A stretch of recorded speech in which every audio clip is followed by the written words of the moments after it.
Of course, we have to talk about the tributes that are coming in this morning to Friends star Matthew Perry, don't we, after his death was announced at the weekend, at the age of just 54. Let's go to Ross in LA, where we have... Ross, more details have emerged overnight, but it almost seems still strange to be taking this news in. Yeah, very strange indeed. According to those initial post-mortem results, they are inconclusive at the moment. The cause of death yet to actually be determined. What we do know is that sadly Matthew was found in the hot tub at his home here in LA on Saturday. The LAPD got a call around about 7 minutes after 4 p.m. in the afternoon. The incident was treated as a water rescue because reports are that he possibly drowned following a cardiac arrest, as we said, in his hot tub. And just about a week ago as well, very sort of almost now eerie Instagram post from Matthew of him in his hot tub relaxing there. So just very eerie, but again, just a real sadness all round here. And the tributes have started to come in, haven't they? Oh yeah, absolutely. You know, I mean, he was such a well-loved character. I mean, when this news came in, I was actually in a restaurant in LA on Saturday night, and when it came in, you know, I saw the news and I got a real shock. And then it was interesting. So many other people in the restaurant started to get shocked too, and you could just, the whole mood was just strange. I met a very brief at a party not long after I moved out here, and went over to him and went, "Hi, Matthew," and he went, "I'm Matt," or, well, my friends call me Matty, but you can call me Mr. Perry. So very much in that Chandler way. I was meant to interview him about his book earlier this year. That didn't happen, and that book was, I thought the book was incredible. It was sad, it was funny, it was inspiring. Obviously, forever loved as Chandler Bing. You know, Friends ran for 10 seasons, probably the most successful sitcom all over the world.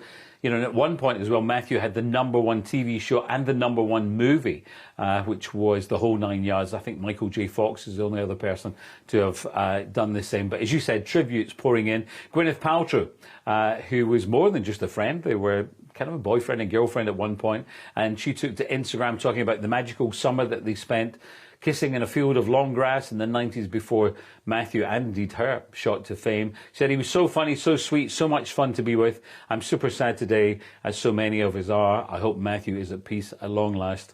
I really do." And Adele, who's been doing her show in Vegas, it was a Halloween show over the weekend, she even took time to stop the show to pay tribute. Oh, it's a really, really lovely tribute. And, of course, Ross, I suppose the one thing that everybody is waiting for is to hear what his fellow Friends co-stars feel, because you just think there, in the whole world of everybody being sort of shocked by this, there are only those people who were in the cast together who really knew him in the way that we all wanted to know him, I suppose. Yeah, absolutely well said, Ranveer. Sure, they're shell-shocked, heartbroken. You know, he was like a brother to them. We hear that Lisa Kudrow is going to adopt Matthew's dog.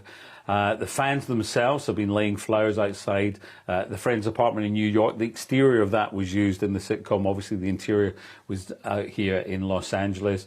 At his home here in Pacific Palisades, where he passed away, tributes have been there, flowers laid too. And the Friends creators, that's Marta Kaufman, David Crane and Kevin Bright, they paid tribute too, said, "We were shocked and deeply saddened by our beloved friend Matthew's passing. He was always the funniest person in the room. More than that, he was the sweetest with a giving and selfless heart." And of course, we all know that all the Friends episodes were, you know, the one where, and they ended their tribute simply with, "This truly is the one where our hearts are broken." I suppose they're all gathering their thoughts, aren't they, the rest of the cast, to know how on earth they can put into words what they've lost.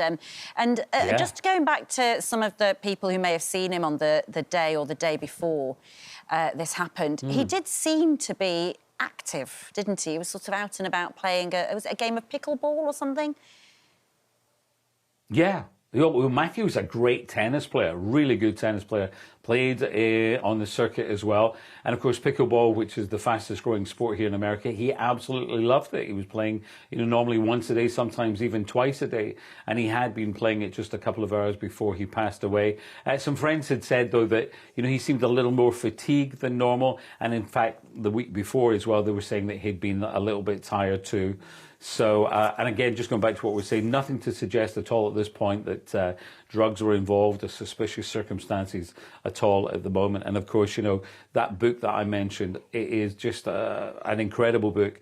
You know, he talked about everything there. He was very open, very honest, how he'd been in and out of rehab for something like 15 times, detailed his struggles, all that he's been through, so much so that even at times he doesn't even remember, you know, 2 or 3 of the seasons of Friends as well. But when he was promoting that book, he did speak out about his own legacy and that actually he didn't want it to be Friends. Wow. OK, Ross, thanks so much. We'll be talking to you a bit later on, won't we, with some other of the sort of showbiz news, some happier stuff perhaps too. Thanks so much, Ross. See you shortly.